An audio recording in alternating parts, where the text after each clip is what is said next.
حدیث شریف کا مفہوم ہے کہ جو شخص 10 محرم کے دن اپنے گھر والوں پر ان کے خرچے میں اضافہ کرتا ہے، یعنی معمول کے مطابق جو خرچہ دیتا ہے اس سے زیادہ دیتا ہے،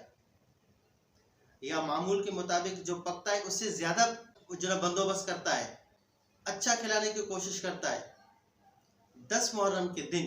تو فرمایا اس کے پورے سال کی روزی میں اللہ برکت عطا فرما دیتے ہیں، پوری سال کی روزی میں۔ تو لہٰذا عام طور پر جو اپنے گھر والوں پر ہم خرچہ کرتے ہیں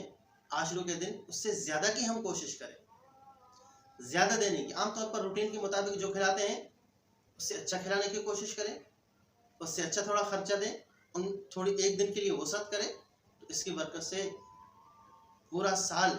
اللہ ہماری روزی میں برکت دیں گے۔ اور یہ واجب نہیں ہے، فرض نہیں ہے کہ جی کرنا ضروری ہے، نہیں، اختیار ہے۔ اگر کوئی کرے تو اچھی بات ہے، نہ بھی کرے تو اس میں کوئی حرج نہیں ہے،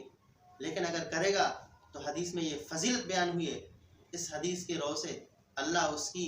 روزی میں، پورے سال کے روزی میں برکت عطا فرمائے۔